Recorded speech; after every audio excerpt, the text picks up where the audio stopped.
நாம் ஆராதிக்கிற தேவன் நமக்கு அவர் எஜமானன், அவர் எஜமானன். ஹல்லேலூயா. வேதத்தில் மோசையை குறித்து வேதம் சொல்லுது. மோசையினுடைய தாய் அந்த பிள்ளை ரொம்ப அழகுள்ள பிள்ளை என்று கண்டு, அப்படின்னா அந்த மோசை பிறந்த அந்த டைம் பார்த்தீங்க அப்படின்னு சொன்னால் ரொம்ப ஒரு கொடூரமான ஒரு நேரம். அந்த நேரம் எகிப்தினுடைய ராஜா அரண்மனையிலிருந்து ஒரு சட்டம் அங்கேருந்து பிறப்பிக்கப்படுது. என்ன அப்படின்னு சொன்னால், ஆண் குழந்தைய பார்த்தீங்கன்னா கொன்றுங்க. அங்கே இருந்த மருத்துவச்சிகள்கிட்ட ராஜா கட்டளை கொடுக்குறாரு, பிரசவத்துக்கு போகும்போது உங்களை தான் கூப்பிடுவாங்க. பிரசவத்துக்கு போனீங்க அப்படின்னு சொன்னால் அந்த குழந்தை வெளியே வரும்போது அது ஆண் குழந்தையா பெண் குழந்தையான்னு பாருங்க. பெண் குழந்தையானா விட்டுருங்க, ஆனால் ஆண் குழந்தை அப்படின்னு சொன்னால் அங்கே நீங்கள் கொன்றுங்க அப்படின்னு சட்டம்.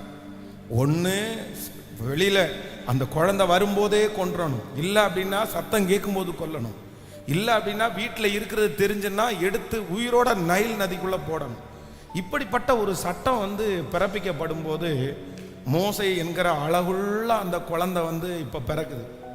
ஆனால் 3 மாதம் 3 months அந்த குழந்தைய வீட்டுக்குள்ளே வச்சு சத்தமே வெளியே போடாமல் கத்தாமல், அந்த பிள்ளை கொஞ்சம் அழும்போதே உடனே ஃபீட் பண்ணி, அந்த மாதிரி ஒரு 3 மாதம் வரைக்கும் பார்த்தீங்க அப்படின்னு சொன்னால் பொத்தி பொத்தி பொத்தி பொத்தி அந்த சவுண்டே வெளியே தெரியாமல் இந்த வீட்டுக்குள்ளே ஒரு குழந்தை இருக்குது அப்படின்னு தெரியாமல் வளர்த்துட்டாங்க. ஆனால் 3 months 3 மாதம் தாண்டி அவங்களால அதை அப்படி வைக்க முடியல. இப்போ அந்த குழந்தைய உள்ள சத்தம் கேட்டாங்க அப்படின்னு சொன்னால் கண்டிப்பாக அந்த குழந்தைய தூக்கி நைல் நதியில் போயிடுவாங்க. நீங்கள் யாத்திராகம புஸ்தகத்தினுடைய 2ஆம் அதிகாரத்தினுடைய 3வது வசனத்தை வாசிக்கும் போது 2வது வசனத்தை, அந்த ஸ்திரீ கர்ப்பவதியாகி ஒரு ஆண் பிள்ளையை பெற்று அது அழகுள்ளது என்று கண்டு அதை 3 மாதம் ஒளித்து வைத்தாள். 3வது வசனத்தை வாசிக்கும் போது, அவள் அதை அப்புறம் ஒளித்து வைக்க கூடாமல் ஒரு நாணற்பட்டியை எடுத்து அதற்கு பிசினும் கீழும் பூசி அதிலே பிள்ளையை வளர்த்தி நதியோரமாய் உள்ள நாணலுக்குள்ளே வைத்தாள். பாருங்க, இப்போ இந்த 3 மாதம் தாண்டி இந்த அம்மா ஒரு முடிவை எடுத்து தான் ஆகணும். அந்த முடிவை எடுக்கவே முடியாத ஒரு சூழ்நிலை. எப்படி அதை எடுக்க முடியும்? 3 மாதம் ரொம்ப அழகான ஒரு குழந்தை, அந்த குழந்தைய 3 மாதம் பத்திரப்படுத்தியாச்சு. இனி அந்த குழந்தைய பத்திரப்படுத்தவே முடியல. என்ன டிசைட் பண்றது, என்ன முடிவு எடுக்கிறது அப்படின்னா, சிலருக்கு பலவிதமான முடிவு வரும். அப்படின்னா இந்த மாதிரி ஒரு குழந்தைய நம்ம சாக கொடுக்கணும் அப்படின்னு சொன்னா எல்லாருமே சேர்ந்து செத்துருவோமா? குழந்தையும் நானும் சேர்ந்து ஒரு வேணாம் செத்துடுறோம். பலவிதமான முடிவு அந்த இடத்துல எடுக்க முடியும். ஆனா இந்த தாயார் என்ன பண்ணிட்டாங்க அப்படின்னு சொன்னா, எனக்கு வேற வழியே தெரியல ஆண்டவரே, நீர் எஜமானன், இந்த பிள்ளை என்னுடைய பிள்ளை இல்லை, இது உங்களுடைய பிள்ளை. அதனால நான் என்ன பண்றேன் அப்படின்னு சொன்னா, இந்த பிள்ளைய உங்க கரத்திலேயே நான் தர்றேன்னு சொல்லி அந்த நைல் நதியில ஒரு பெட்டிக்குள்ள வச்சு அப்படியே விட்டுட்டாங்க. சரி, நம்ம ஒன்றும் பண்ண முடியாது. இந்த காரியத்தை சில நேரத்தில் கர்த்தர் கையில தான் கொடுக்கணும். ஆண்டவர் கையில கொடுத்தா அமைதியா விட்டுறணும். விசுவாசத்தினுடைய இன்னொரு படி என்ன அப்படின்னு சொன்னா, சில காரியத்துல ரொம்ப போராடாம, சில காரியத்துல ரொம்ப கவலைப்படாம, சில காரியத்தை குறித்து ரொம்ப டென்ஷன் ஆகாம ஆண்டவருடைய கையில கொடுத்துட்டு அமைதியா இருக்கிறதும் ஒரு விசுவாசத்தினுடைய அளவுகோல். சில நேரத்தில் நம்ம இதுல தான் நம்ம நிறைய பேர் தவறு பண்ணுவோம். என்ன அப்படின்னு சொன்னா, அந்த காரியத்தை குறித்த ஒரு பெரிய வெளிச்சத்தை, அதனுடைய பெரிய எண்ணத்தை வளர்த்தி அது நமக்கு எதிர்மறையாய் நம்ம யோசிக்கும் போது அது நடக்கல, இல்லை அது தீமையா முடியுது அப்படின்னு நினைக்கும் போது நம்மளால நிறைய பேரால் அதை அக்செப்ட் பண்ணிக்கவே முடியாது. ஆனா அதற்கு மாறாக நான் என்ன நம்புறேன் அப்படின்னா, எஜமான நீர்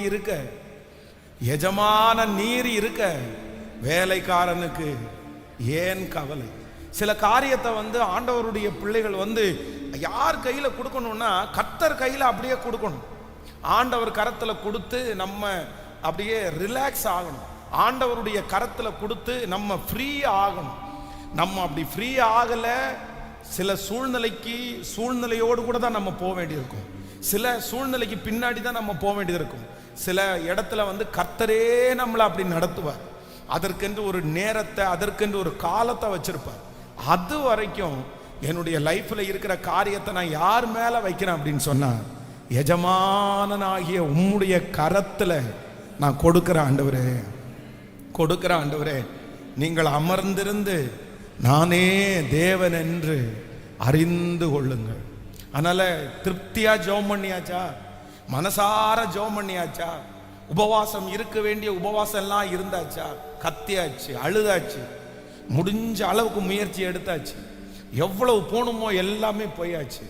ஆனா இனியும் நான் என்ன பண்றது அப்படின்னு கேட்கும்போது ஒன்னே ஒண்ணுதான், ஆண்டவரே என்னுடைய காலங்கள் உங்களுடைய கரத்திலேயே இருக்குது, என் பிள்ளையினுடைய காலம் உங்க கரத்திலேயே இருக்குது. நான் மோசேயை எப்படி அந்த தாய் அப்படியே உங்க கரத்துல கொடுத்தாலோ அதே போல நான் என்ன பண்ண போறேன்னா உங்க கரத்துல தரப்போறேன். இந்த பிரச்சனையை நான் இனி டீல் பண்ண மாட்டேன், இந்த சூழ்நிலையை நான் இனி டீல் பண்ண போறது இல்லை, இந்த சிச்சுவேஷனை நான் அல்ல, இந்த சிச்சுவேஷனை ஹேண்டில் பண்றது யார் அப்படின்னா கர்த்தர் ஒருவரே.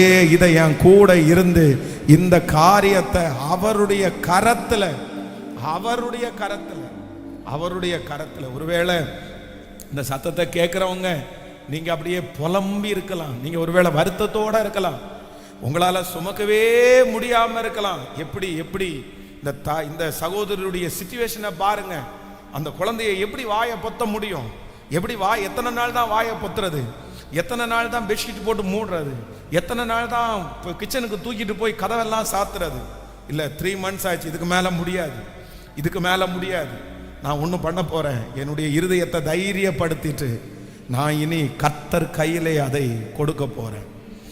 ஆனா வேதம் சொல்லுது, எப்ப ஆண்டவருடைய கரத்துல கொடுத்து அந்த நாணர் பெட்டியை வச்சு அப்படியே அனுப்பிட்டு, சரி ஒன்னு நீ என்ன ஆண்டவர் உன் மேல எழுதியிருக்காரோ அதுதான் உனக்கு நடக்கும், என்ன ஆண்டவர் உனக்கு வச்சிருக்காரோ அதுதான் நடக்கும் அப்படின்னு விட்டுட்டாங்க பாருங்களேன்.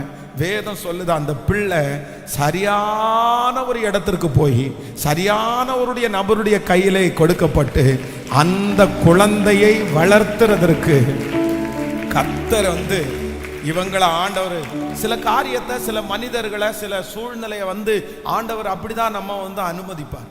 அதுக்கு பின்னாடியே நம்ம ஓடிட முடியாது, அதையே நம்ம யோசிச்சிருக்க முடியாது, அதுலயே வருத்தப்பட்டிருக்க கூடாது. அவ என்ன பண்ணணும் அப்படின்னு சொன்னா, நீர் எப்படி நடத்த சித்தம் கொள்ளுகிறீரோ இப்ப நான் உங்க கரத்துல நான் அதை தர்றேன், உங்க கரத்துல நான் அதை தர்றேன். அது எதுவா வேணும்னாலும் இருக்கலாம். நீங்க முடிஞ்ச அளவுக்கு பிரயாசம் எடுத்துட்டீங்கல்ல, நீங்க முடிஞ்ச அளவுக்கு முயற்சி எடுத்தாச்சுல்ல. நான் நம்புறேன், நம்ம பவுல் நட்டான், அப்பல்லோ நீர் பாய்ச்சினான், விளைய செய்கிறதோ கர்த்தர். நடுகிறவனால் அல்ல, நீர் பாய்ச்சுகிறவனால் அல்ல, விளைய செய்கிற தேவனாலே ஆகும். ஆண்டவரே என்னுடைய பிரயாசத்தை நான் எடுத்துட்டேன், என்னுடைய முயற்சியை நான் எடுத்துட்டேன், ஆனா இப்ப என் பிள்ளைய உங்க கையில நான் தர்றேன், இந்த சூழ்நிலை நான் உங்க கையில தர்றேன், இந்த கடன் பிரச்சனையை உங்க கையில தர்றேன். நீங்க அப்படியே கர்த்தர் கையில கொடுத்துட்டு சந்தோஷமாய் அமைதியாய் கர்த்தரை ஸ்தோத்தரித்து கொண்டே இருந்தால் போதும். நான் நம்புகிறேன் அந்த காரியம் சீக்கிரமாய் ஆண்டவர் குறித்திருக்கிற அந்த நேரத்திலே அந்த நாணல் பெட்டி எப்படி சரியாய் அந்த பார்வோனுடைய குமாரத்தினுடைய கைக்கு போனதோ அதே போல நேர்த்தியாய் நடத்துகிற கர்த்தர், கிருபையாய் நடத்துகிற கர்த்தர் அந்த காரியத்தை செவ்வையாய் மாற்றுவார். இப்ப அப்படியே கைகளை மேல உயர்த்தி, ஆமாப்பா எஜமானன், எஜமானனே, எஜமானனே, எஜமானனே சொல்லுங்க, எஜமானன் நீர்தானப்பா. சத்தத்தை உயர்த்தி எல்லாரும் கண்களை மூடி, எந்த காரியத்துல நீங்க நொந்து போய் வந்தீங்களோ, எந்த காரியத்தை நொந்து போய் கேட்டுக்கொண்டிருக்கிறீர்களோ கர்த்தர் சமூகத்துல சொல்லுங்க, உங்க கையில நான் தர்ற ஆண்டவரேன்னு சொல்லுங்க, உங்க கரத்துல தர்ற ஆண்டவரே, இந்த ட்ரீட்மெண்ட்டை நான் உங்க கையில கொடுக்கிறேன் ஆண்டவரே, இந்த சூழ்நிலையை நான் உங்க கையில கொடுக்கிறேன் ஆண்டவரே, என் மூத்த பிள்ளைய உங்க கையில கொடுக்கிறேன் ஆண்டவரே, என் மகளை உங்க கையில கொடுக்கிறேன் ஆண்டவரே, என் எதிர்கால வாழ்க்கையை உங்க கையில கொடுக்கிறேன் ஆண்டவரே. அப்பா, நான் ஒரு தீர்மானம் எடுக்கிறேன் ஆண்டவரே. என்னால ஒன்றும் முடியாது, என்னால தாண்ட முடியாது, என்னால ஜெயிக்க முடியல, என்னால விட்டுட்டு வெளியே வர முடியல, என்னால அதை தாண்டவே முடியல. அதனால இப்போ இன்றைக்கு ஐயா உங்க கரத்துல கொடுக்கிற ஆண்டவரே, உங்க கரத்துல கொடுக்கிற ஆண்டவரே.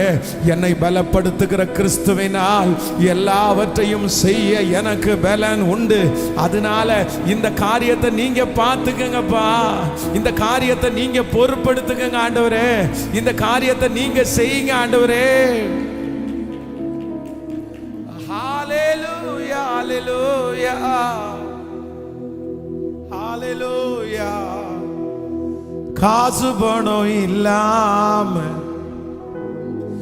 முகவரி இல்லாம, தனிமையில் நான் அழுதத நீர் மறக்கலையே. காசு பணம் இல்லாம, முகவரி இல்லாம, தனிமையில் நான் அழுதத நீர் மறக்கலையே. நான் உடைஞ்சு போய் கடந்த, நான் நொறுக்கப்பட்டு கடந்த, என்னை ஒட்டு சேர்க்க நீங்க நான் மறக்கலையே. என் கண்ணீரை நீங்க தொடச்சு விட்ட நாம இப்ப கைய மேல உம்மை ஆராதிப்பேன். என்னை மன்னிக்க வந்தாழ உம்மை பாட ஒரு நாள் மனசா நீர் ஒருவரே நல்லவர், நீர் நல்லவர். ஒரு நாவு பத்தலையே.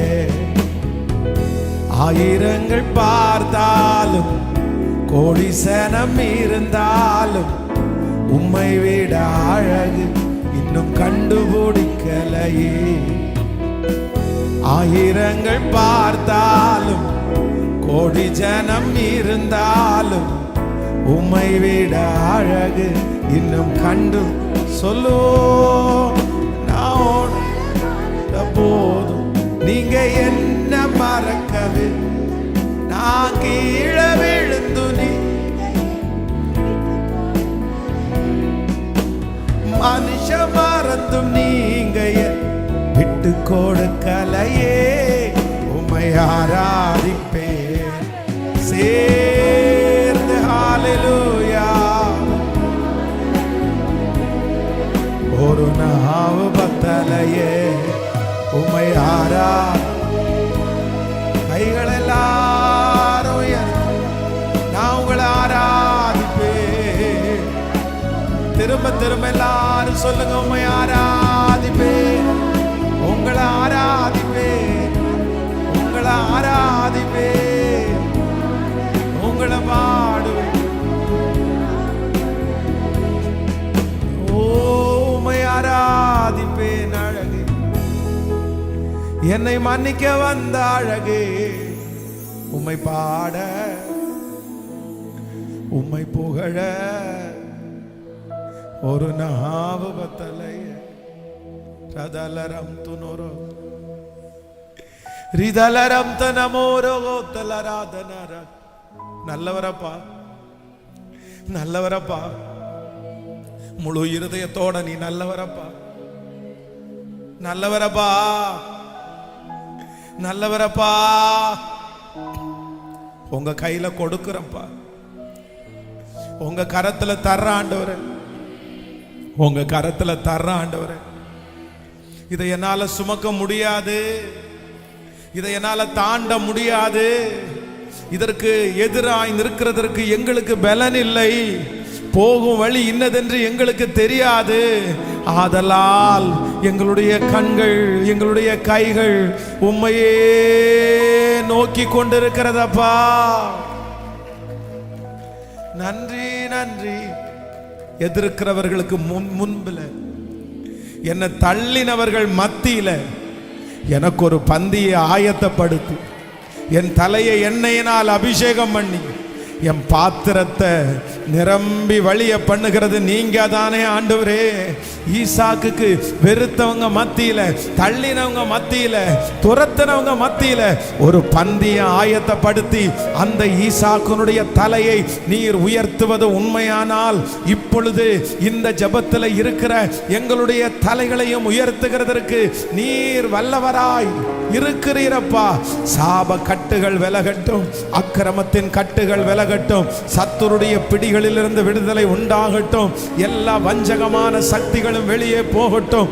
மன சம்பந்தமாய் உடல் சம்பந்தமான காரியத்திலிருந்து விடுதலை தருகிற எங்கள் தேவன் முழு பலத்தோடு கரங்களை தட்டி என் தேவாதி தேவனாகிய கர்த்தர் சகல பொறுப்புகளையும் ஏற்றுக்கொண்டு, சகல பொறுப்புகளையும் தன்மேல் ஏற்றுக்கொண்டு, ஆமென். வருத்தப்பட்டு பாரம் சுமக்கிறவர்களே, நீங்கள் எல்லாரும் என்னிடத்தில் வாருங்கள், நான் உங்களுக்கு இளைப்பாறுதல் தருவேன் என்று சொன்ன மகா பெரிய தேவன். Thank you Jesus, thank you Jesus. உங்க கிருபையின் கரங்களிலே எங்களை தாழ்த்துற ஆண்டவரே, எங்களை முழுவதுமாய் வெறுமையாக்குகிறோம். நீர் எங்களோடு இருக்கிறதற்காக நன்றி. நீர் எங்கள் மத்தியிலே அசைவாடுகிறதற்காக நன்றி. நீர் எங்களுடைய ஜெபங்களை கேட்டு கொண்டிருக்கிறதற்காக நன்றி. நீர் ஒரு உன்னதமான இடத்தை எங்களுக்கு வைத்திருக்கிறதற்காக நன்றி. நீர் ஒரு மகிமையை எங்களுக்கு காண்பிக்க போகிறதற்காக நன்றி. உம்முடைய மகத்துவத்திலே எங்களை நீர் திருப்தியாக்க போகிறதற்காக நன்றி. எங்கள் மேல் இருக்கிற பெரிய கோலியாத்தா இருந்தாலும், எங்களுக்கு முன்பாக இருக்கிற பெரிய பர்வதமா இருந்தாலும், ஒவ்வொரு நாளும் நாங்கள் ஆராதிக்க ஆராதிக்க, வார்த்தைகளை கேட்க கேட்க, ஆண்டவரே இந்த சத்தம் தொனிக்கப்பட ஹல்லேலூயா, அந்த மலைகள் பர்வதங்கள் மெழுகு போல உருகிறதற்காக ஸ்தோத்திரம். உருகிறதற்காக நன்றி அப்பா, நன்றி அப்பா. உங்க திரு சமூகத்தில் தாழ்த்துகிறோம். இயேசுவின் மூலம் ஜெபம் ஏறெடுக்கிறோம் நல்ல பிதாவே.